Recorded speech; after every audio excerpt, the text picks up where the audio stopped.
All right. So in session 3, we're going to talk about credit and saving money on electricity. So let's start with saving money on electricity. What are some things that y'all do to try and save money on your electric bill? Unplug appliances while not in use. That's a good one. I did not know that appliances take electricity. They're pulling electricity off the wall even when they're not in use. So anything that you've got plugged in that's not in use, you want to unplug it. Countertop appliances, things in the bathroom. I even had somebody tell me that they kept their vacuum cleaner plugged in all the time. So anything that you're not using, you want to unplug it. In your packet, you can take a look. There is a list of the cost, monthly cost of different appliances, and that's just for them to be plugged in. And it's a surprising amount of money that you could waste just having things plugged in that are not in use. Me personally, it was cell phone chargers all over my house. There was one in every room, in every socket, and it wasn't being used. And in addition to the fact that that's wasting money, it's actually dangerous. I saw an article not too long ago where a baby put a cell phone charger in their mouth that was plugged in, and it did electrocute them. So it is a dangerous thing to do as well. What are some other things you do to save money on electricity? Turning the lights off, that's a big one. Every time you leave a room, make sure all the lights are off. Anything else y'all can think of? Maintaining a comfortable temperature and don't up and down the thermostat. Yeah, absolutely. Picking a temperature, figuring out what that cost is going to be to you. We talked about when we were in budgeting that there's a huge cost for heating and cooling your home. The primary portion of your electric bill is going to be from heating and cooling, and you'll see how much it jumps when it's very hot or it's very cold. So you want to pick a temperature, and you want to keep it consistent, and you also want to make sure what that cost is going to be for you. If you have Duke Energy, you can actually go on their website and you can play with the temperature that you keep your house, and it will actually calculate what the cost or what the savings would be if you raised or lowered the temperature in your house, just so you can get an idea of what your savings would be or what your cost would be, so you can determine, hey, it's a little warm in my house, I'd like to keep it a little cooler. Go on there and figure out what that's going to cost you so that you can determine whether that's going to be money well spent. Something else you can do to save money on your electricity involving your hot water heater. Do y'all know how a hot water heater works? A tanked hot water heater? So whatever gallon amount you have on your hot water heater, so say you have a 50-gallon hot water heater, it's going to keep 50 gallons of water hot all the time. So there can be long periods of time that hot water isn't being used, but that your hot water heater is holding all of that water hot. You can imagine keeping 50 gallons or more in some cases of water hot all the time is going to have a significant cost. Things that you can do. You can put a timer on your hot water heater. You can set it for periods of the day that you know that hot water is not going to be in use. For example, if no one's at the house during the day, you're at work, your kids are at school, you can set the hot water heater so that it does not heat hot water during that period. That'll save you a bunch of money. And you can actually look on your utility bill after you do that and see how much money it did save you. Now, if you rent your property, I would recommend you talk to your landlord before you put the timer on there. It does not cause any type of issue to the hot water heater, but it is considered a modification to the property. So you wouldn't want something to go wrong with your hot water heater and your landlord to come and say, well, you put this timer on there, so this is your responsibility. It does not affect the hot water heater in any way other than to shut it off, but you want to ask permission before you do it. You can get these at any hardware store.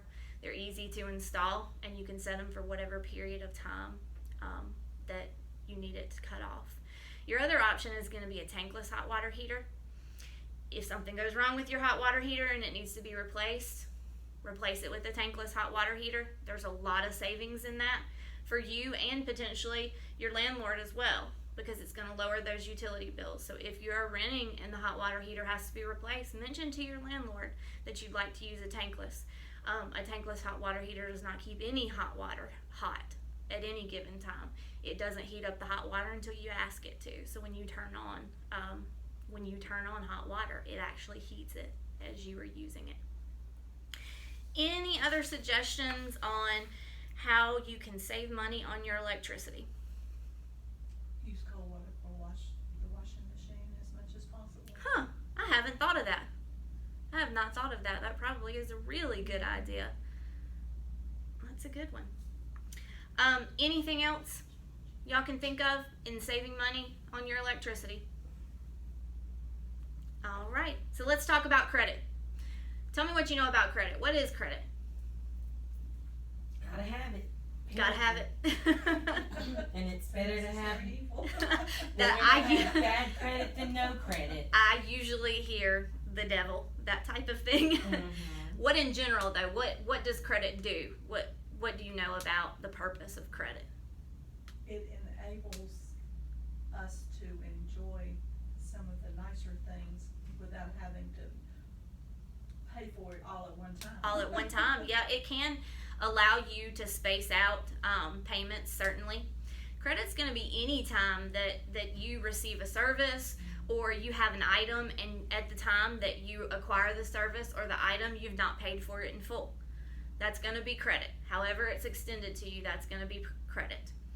So in terms of credit, let's talk first. How do you get information about your credit? How do you determine what your credit score is? Do y'all know what a credit score is? What's a credit score? It's multiple things that go together to see if your credit, to show how credit worthy you are. Exactly. So it is a judgment, basically. It is a judgment based on how you have used credit in the past and whether you have used credit in the past. So how do you find out what your credit score is? CreditKarma.com. I actually do recommend Credit Karma. It is a free service. You're going to go online, and it is a website. When you sign up for it, they're going to ask you some stuff, your email address. They're going to ask your social security number so that they can pull your credit report. It will show you on Credit Karma what your credit score is. It's going to give you two different credit scores. It's going to give you Equifax and TransUnion. There's also another website that you can go on and pull it free once a year. Is there? Yeah.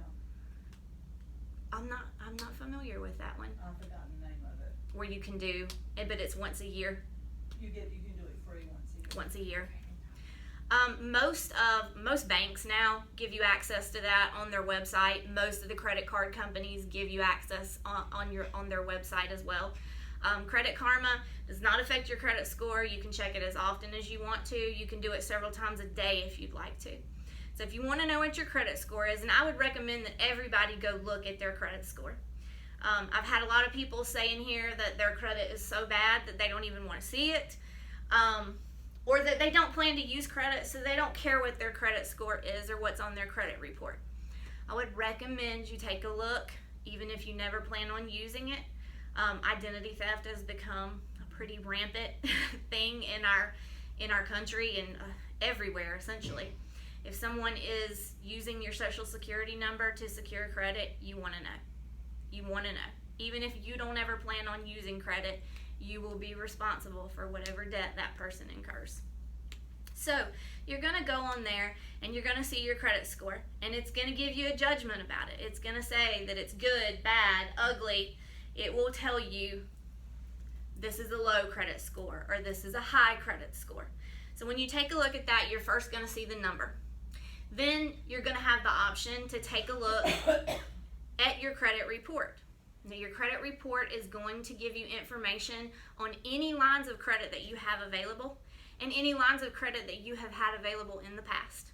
So you want to take a look at those, make sure they all belong to you, make sure you'll be able to see what standing they are in. So if they're in good standing, they've been paid on time, it'll give you a dollar amount for what you owe. credit cards, it'll show you what your limits are on those cards, and it will show what your last statement balance was on those credit cards. So you want to take a look at those, make sure everything current and everything past actually belongs to you. Now then the other thing you're going to be able to see is called derogatory marks. Do you know what a derogatory mark is?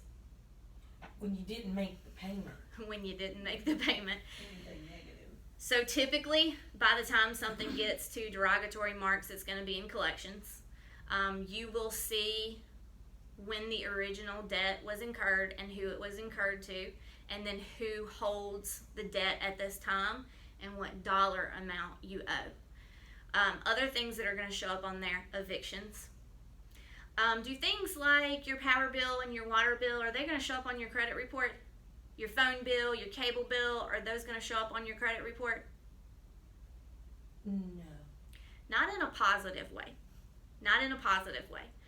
But if you get to the point where, for example, with Duke Energy, you move out of an apartment and you don't pay your last utility bill, and you move somewhere else and they're a different utility company, and that bill is still sitting out there that you owe Duke Energy, at that point it's going to show up on your credit report.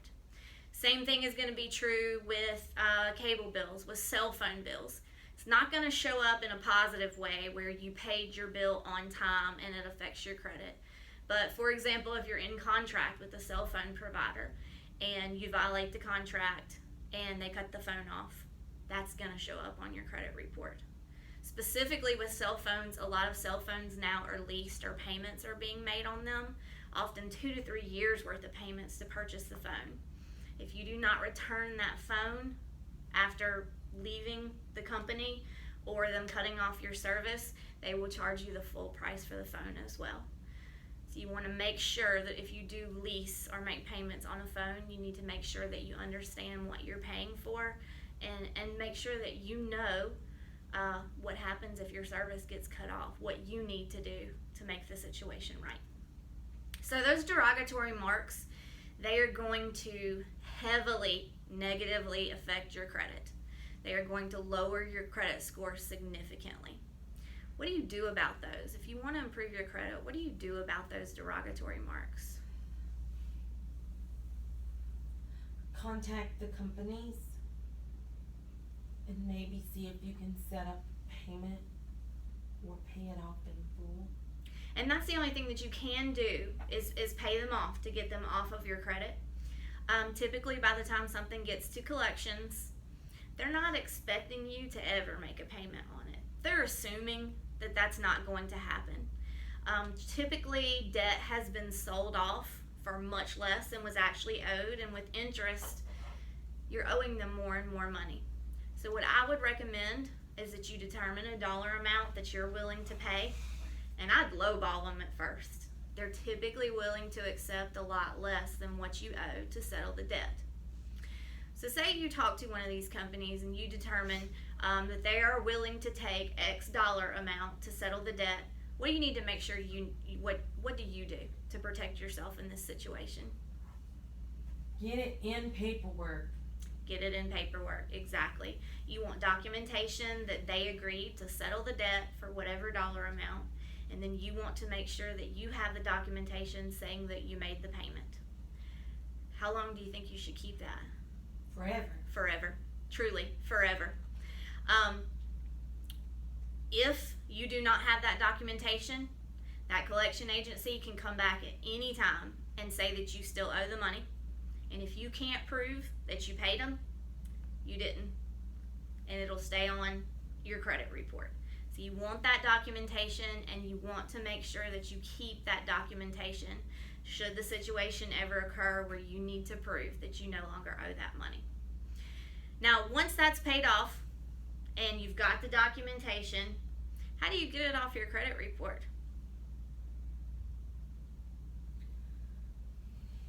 You have to dispute it.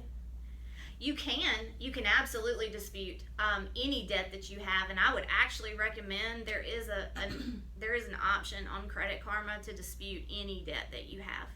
And when you dispute it, the creditor has to prove that you owe the money, and if they can't, it won't stay on your credit report. So it never hurts to make that dispute. But if you have paid off the debt, in theory, whoever you paid the debt off to is supposed to report it to TransUnion, to Equifax, to Experian, that you have settled the debt, that it is paid off. But that often doesn't happen. So you may need to contact directly all three of the credit reporting agencies and let them know that you have paid that debt off, and also make sure that it does come off your credit report. So in terms of, so we've talked about now how to get those derogatory marks off, and that will significantly improve your credit score. So when we're talking about improving your credit score, why would you want to do that? Lower interest rates. Lower interest rates. So let's talk first about what an interest rate is. What's an interest rate? The extra money on top of how much an item or service costs that you're having to pay for them giving it to you before paying for it. That's exactly right. Because loans, credit card companies, they're not your grandma who loans you some money and they're just doing it because they love you and they want you to have this item and they're going to let you pay them back. They're doing it to make money. So your interest rate is going to be what you are paying to have borrowed the money. That's their profit. That's what they're going to make off you for loaning you the money. So yes, having a good credit score can help lower your interest rate. So you're going to have to pay less to have borrowed the money. Why do you think they do that? Why do you get a lower interest rate if you have good credit? Because it shows you make your payments. I mean, having a good credit score shows you make your payments. What do you think gets them to give you the lower interest rate because you have good credit? Because they know you're going to pay it back. They know you're going to pay it back, so they consider you less of a risk. They're happy to loan you the money because they're still going to make money off of you, and they see that you are going to pay them back. They feel secure in that you are going to pay them back, and so they're willing to have a lower interest rate because they don't consider you a high risk. They feel comfortable that you're going to pay the money back. Any other way you can think of that having good credit, what does it do for you? How is it important? You can make big purchases in life, such as homes, cars, or maybe even renting apartments. Pretty much any of the big purchases in life that you cannot It's afford. important for job applications. It also. is. It is. And that's still a little bit bewildering to me why they do that, but more and more employers are checking your credit score. And I think that's probably to see how reliable you are. A lot of landlords are going to check your credit score to see if you've been evicted, to see if you pay your bills on time. Most of the utility companies will also check your credit score, and if you have good credit, deposits are waived. It's going to cost you a lot less money to get the services that you need in life if you've got good credit. There's a lot of fees that are waived if you have good credit. So when you go in, let's also discuss there are two different types of credit. There's fixed and revolving. Do y'all know the difference? A fixed interest rate? There are fixed interest rates for sure, but particularly fixed and revolving credit. So fixed credit's going to be something like a mortgage or a car payment. So you're going to know from the very beginning, here's how long the loan is. Here's what your monthly payment's going to be. Here's your interest rate. Here's the total amount of interest you're going to pay over the life of the loan. So you know that information from the beginning. That's a fixed line of credit. Revolving credit is going to be like a credit card. And the reason it's revolving is because you have a limit, but you may or may not use that limit. So for example, you might have a $500 limit on a credit card. You might max it out and only make a minimum payment. And the amount of money and interest you're going to pay and how long it's going to take you to pay off is going to revolve. You might only charge $100 on it and pay it off every month. So that's why they consider it revolving. You have the ability to spend this much, and how much you spend and how your payments are made, the dollar amount and the length It's going to be determined by how you pay on it, essentially. What you charge on it and how you pay on it. So for an ideal credit score, you want one of each. You want at least one fixed and one revolving. That's what they like to see for an optimal credit score. So now that we know fixed and revolving credit, trying to think where I was in my thought process. Here's a question I get. What do you do if you don't have any credit?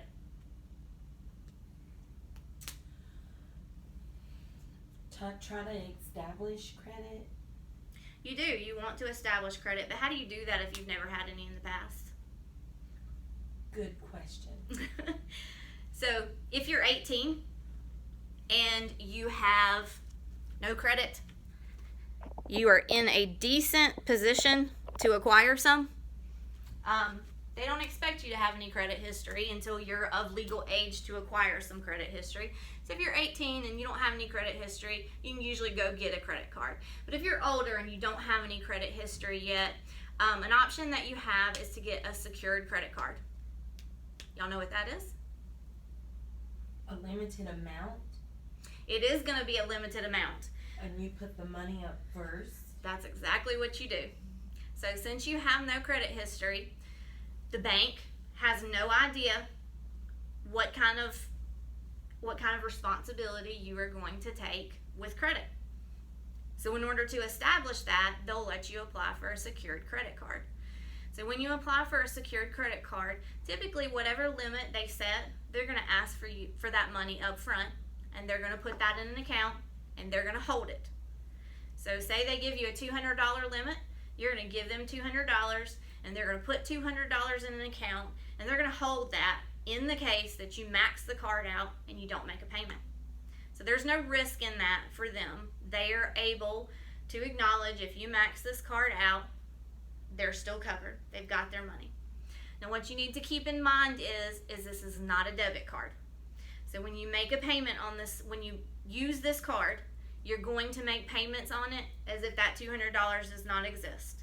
So you're not pulling from that $200 when you spend money on it. It's there just for security purposes. You're going to make regular payments on the credit card just like you would a card that is not secured. Now, after a period of time, if you're able to show the bank that you are responsible, that you are making those payments and that you are doing that on time, then you can ask for them to unsecure your card essentially, and they will give you that $200 back. So they're not keeping it forever. It's not something that they keep unless you max the card out and you don't make a payment on it. So if you do not have any credit, I would recommend that you get a secured card so that you can build some up for the reasons that we talked about, it being a positive thing to have a good credit history.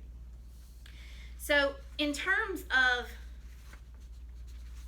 interest rates, I find this to be a good example back here to kind of show you how an interest rate works and how minimum payments work.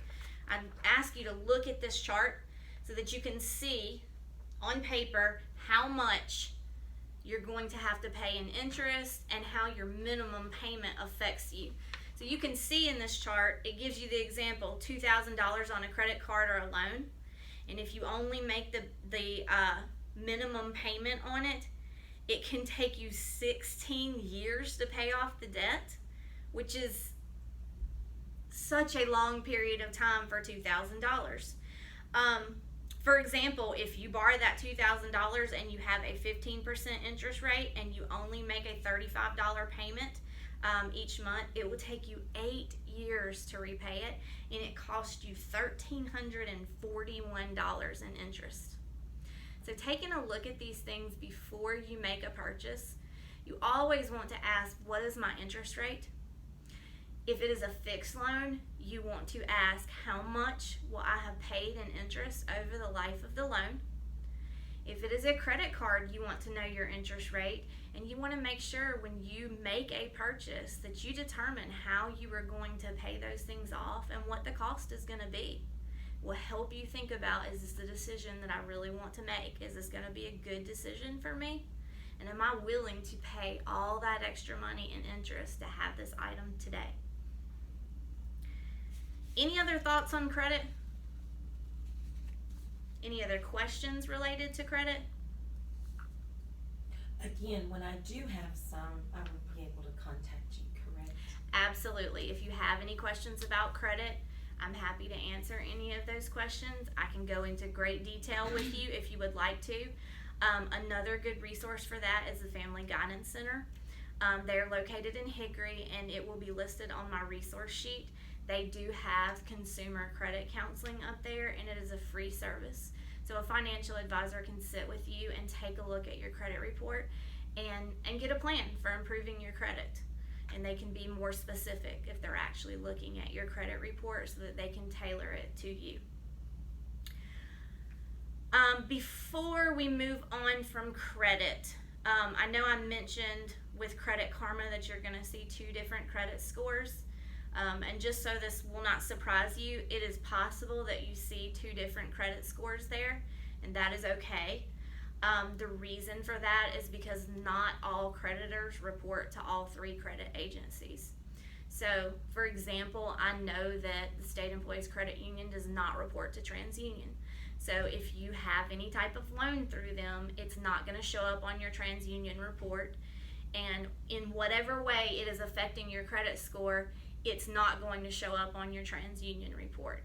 So when you're looking at those, make sure that you look at both reports. But you don't need to be concerned if the credit score is different on each one, as long as everything on both of them is accurate and belongs to you. Back to the idea of identity theft as well. Check your credit score. Check it frequently. Check it at least once a month.